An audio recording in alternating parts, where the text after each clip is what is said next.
Aujourd'hui, à la Minute économique, on va parler du marché du chalet locatif. Lorsque nous nous sommes parlé au printemps, dans le début de la pandémie, on a fait une Minute économique justement sur les changements fondamentaux là, que la pandémie allait amener sur finalement le marché.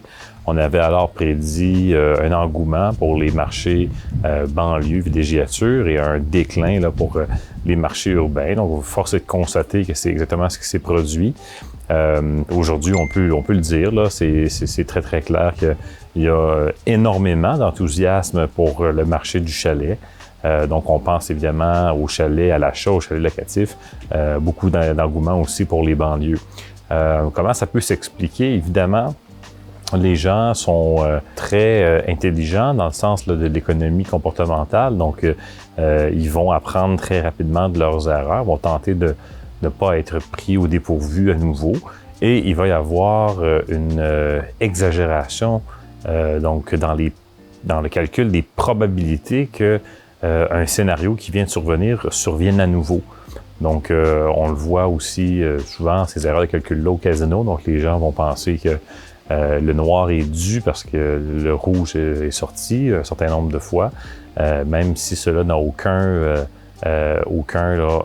lien avec des mathématiques quelconques ou des statistiques. Donc là, ce qui se produit, c'est que les gens se disent « Je me suis fait avoir une première fois, j'ai vécu le confinement dans ma boîte à Montréal et j'ai été pris là-dedans.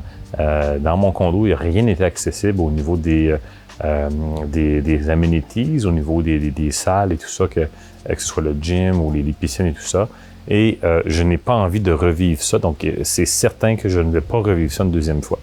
Donc, ça amène énormément d'engouement pour l'achat de ces propriétés-là, pour, d'une certaine façon, s'assurer, hein, donc comme une assurance, donc s'assurer de ne pas être pris au dépourvu à nouveau, mais aussi, beaucoup de gens donc sentent qu'il y a là évidemment une occasion, une opportunité d'investir pour acheter des chalets et ensuite les louer à des gens qui n'ont pas nécessairement les moyens de s'en acheter, mais veulent être capables de louer pour, dans le futur, s'assurer de ne pas être confinés dans une zone urbaine comme Montréal, dans une boîte. Donc, on assiste là, finalement à ce qu'on avait prédit au printemps au niveau des changements du marché. Et c'est une tendance qui va se poursuivre probablement sur le moyen-long terme parce que les préférences là, ont été vraiment altérées durablement au niveau du style de vie que les gens veulent avoir.